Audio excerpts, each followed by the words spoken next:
Terima kasih Anda masih bersama kami. Bagi Anda yang baru saja bergabung, kami hadirkan kembali 3 berita utama hari ini.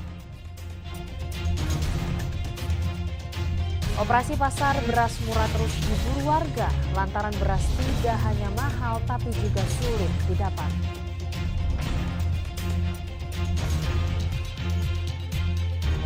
Polisi terus menyelidiki kasus penemuan mayat perempuan tanpa busana di area pemakaman di Kabupaten Cirebon.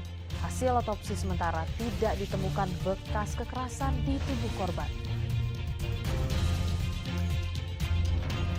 2 anggota Polres Garut dan Sukabumi mendalangi perampokan dan penculikan terhadap warga sipil di Garut. Pelaku pura-pura hendak menangkap korban terkait kasus obat terlarang.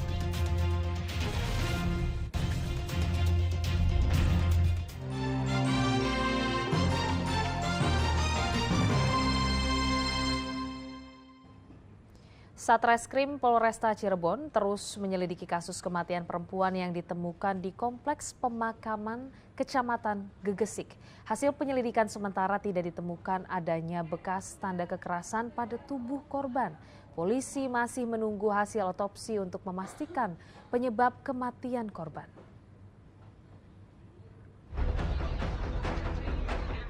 Penyelidikan secara maraton terus dilakukan Polresta Cirebon untuk mengetahui penyebab kematian seorang perempuan tanpa busana di dalam cungkup Kompleks Pemakaman, Desa Jagapura Kulon, Kabupaten Cirebon. Polisi telah memeriksa beberapa saksi, melakukan olah TKP dan mengamankan sejumlah barang bukti yang tidak jauh dari lokasi kejadian. Hasilnya, polisi berhasil mengetahui identitas korban. Korban berinisial W yang tinggal tidak jauh dari lokasi kematian. W merupakan orang dengan gangguan jiwa. Kami sudah melakukan olah TKP, kemudian juga melakukan otopsi terhadap mayat yang kita temukan. Sementara ini kita menunggu hasil lengkap otopsi. Namun berdasarkan hasil sementara, itu tidak ditemukan tanda-tanda kekerasan pada tubuh korban. Berdasarkan informasi yang kita terima, merupakan orang dengan gangguan kejiwaan.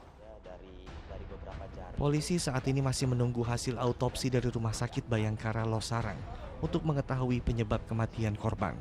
Dari hasil sementara tidak ditemukan ada bekas kekerasan pada tubuh korban. Maruli Habibi melaporkan dari Kabupaten Cirebon. Kasus tewasnya 3 siswa sekolah dasar di Indramayu masih terus bergulir. Pihak Warda Pramuka Jawa Barat memastikan kegiatan yang menewaskan 3 siswi itu bukan bagian dari kegiatan kepramukaan. Sementara pihak sekolah tidak mendapat laporan dari guru pembimbing saat membawa anak-anak keluar dari sekolah.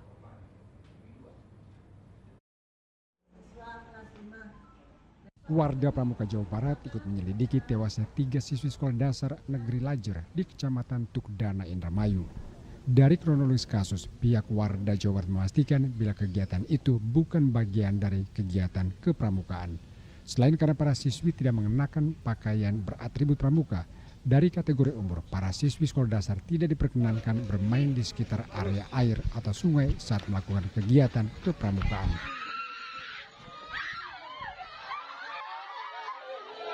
Bahwa itu adalah bukan kegiatan pramuka. Tadi sudah beberapa alasannya sudah disampaikan oleh Kak Warcap dan saya ini. Karena kalau kegiatan-kegiatan pramuka harus betul menganut SOP, peraturan kuartir nasional dan sebagainya. Dan tidak dicampur aduk dan sebagainya. Karena kan sudah jelas kegiatan siaga dengan usia 7-10 tahun harus seperti apa. Tidak boleh ke air dan sebagainya. Kegiatan penggalan seperti apa. Jadi itu bukan kegiatan pramukaan. Dan kalau kita senantiasa kuartir nasional, kuartir daerah, bahkan kuartir cabang senantiasa menghimbau kepada gugus depan baik di SD, SMP maupun SLTA menghimbau senantiasa selalu mengikuti aturan-aturan yang telah ditentukan sesuai dengan SOP peraturan kuartir nasional yang lain. Sementara pihak sekolah membenarkan adanya aktivitas di luar sekolah. Pembimbing membawa 22 siswa kelas 3 hingga kelas 5. Semua kegiatan atas inisiatif guru kelas 5. Namun aktivitas keluar sekolah tidak dilaporkan kepada kepala sekolah. Kalau yang saya ketahui itu yang mengajak itu satu pembimbing. Itu si pembimbing laporan nggak Pak ke Bapak Pak? Atau ke guru lain? Saya nggak tahu ya itu ya. Karena kalau saya kan di SD definitif, jadi saya tidak ada informasi dari beliau. Bapak PLT di situ berarti Pak? Ya, saya posisi di Lajur 1 itu PLT. Kalau kondisi saat ini gimana Pak? Guru pembimbing. Gimana? Kondisi saat ini kesehatannya gimana? Kemarin kan sudah saya katakan itu saya menjenguk beliau, cuma saya belum bisa meminta keterangan yang itu. Polisi sejauh ini telah memeriksa 6 saksi terkait kasus tewasnya 3 siswi. Pembimbing belum bisa dimintai keterangan karena masih dirawat lantaran menelan banyak air saat menolong para korban. Sampai saat ini ketika pada saat mau dimintai keterangan masih dalam keadaan shock ya. Jadi belum bisa dimintai keterangan. Apa ada arahan untuk menjadi tersangka? Belum. Jadi kita masih proses penyidikan dulu ya. Karena kita juga harus melengkapi keterangan-keterangan ya untuk mengetahui bagaimana kronologi sesungguhnya, dan tentunya ketika pada saat dalam proses penyidikan ada dugaan unsur tidak pidana, baru nanti kita akan mendalami lebih lanjut seperti itu. Untuk saksi berapa orang yang sudah disebutkan? Saksi saat ini 6 ya, tapi terus kita akan mencari saksi-saksi lain untuk memperkuat peristiwa ini. Termasuk dari pihak sekolah gitu Pak? Dari pihak sekolah hari ini ya, ada pihak sekolah akan dimintai keterangan untuk hari ini. 3 siswi sekolah dasar tewas tenggelam saat mengikuti kegiatan yang dilakukan di luar sekolah. Para korban yang tengah menyusuri persawahan diduga tenggelam saat sedang mencuci tangan dan kaki di Sungai Penarikan di Kecamatan Tukdana. Maruli Habibi melaporkan dari Indramayu.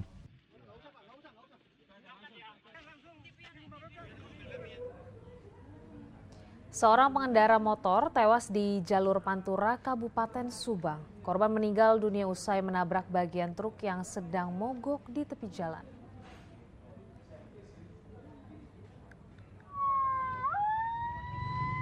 Muhammad Yasin, warga Indihiyang Tasikmalaya menghembuskan nafas terakhirnya di jalur Pantura Ciasem, Kabupaten Subang. Ia seketika tewas di tempat usai menabrak bagian belakang truk kontainer yang sedang mogok di tepi jalan. Mulanya korban yang mengendarai sepeda motor melaju dari arah Jakarta menuju ke Cirebon. Tepat di lokasi kejadian, korban yang melaju dengan kecepatan tinggi diduga tidak menyadari adanya truk terparkir di pinggir jalan, sehingga ia menghantam bagian belakang truk. Jadi mobil truk kontainer ini berhenti di lajur kiri karena sedang mogok, diperkirakan 1 jam. Kemudian dari arah yang sama datang kendaraan Suprapit menabrak bagian belakang truk yang sedang berhenti. Setelah dievakuasi dari lokasi kecelakaan, korban dibawa ke klinik Sentra Medika Cikalong. Polisi periksa sejumlah saksi untuk mengetahui penyebab kecelakaan. Sedang untuk 2 kendaraan yang terlibat kecelakaan dibawa ke Mapolsek Ciasem Subang. Zainal Arifin melaporkan dari Subang.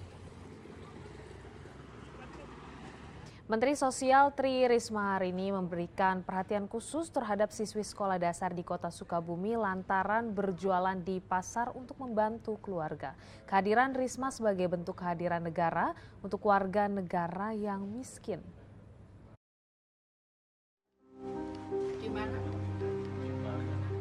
Sosok bocah Nurin Elvina menggugah hati Menteri Sosial Tri Risma hari ini untuk datang. Bocah yang masih duduk di bangku kelas 1 sekolah dasar ini sudah berjuang sejak kecil untuk membantu keluarganya. Ia berjualan di pasar untuk membantu perekonomian keluarga lantaran sang ayah jatuh sakit akibat ditabrak mobil.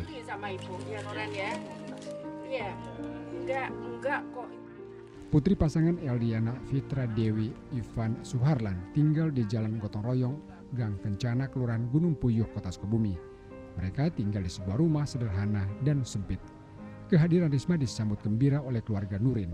Pemerintah akan memberikan bantuan dari pengobatan sang ayah hingga bantuan usaha bagi keluarga ini. Kita akan bantu untuk usaha, untuk pemberdayaan untuk keluarga Noren gitu. Seperti itu kira-kira. Bu, kalau melihat anak sudah berjualan demi membantu keluarganya, dari Dinsa sendiri seperti apa sih sebetulnya? Sebetulnya memang kalau dipaksa nggak boleh. Aku dulu juga kelas 3 SD juga jualan. Ya. Jadi maksudnya sebetulnya kalau itu nggak ada paksaan nggak apa-apa. Kalau dia memang niatnya bantu selama hak anak dipenuhi. Hak sekolah, kemudian hak bermain itu dipenuhi, nggak apa-apa menurut saya. Karena kan tidak semua keluarga beruntung gitu kan. Ada yang memang harus membantu keluarganya seperti itu. Setiap sore Nurin berjualan keripik pisang usai pulang sekolah. Ia merasa harus membantu orang tuanya lantaran sang ayah harus beristirahat selama 5 tahun karena mengalami gangguan saraf akibat ditabrak mobil. Azabri melaporkan dari kota Sukabumi.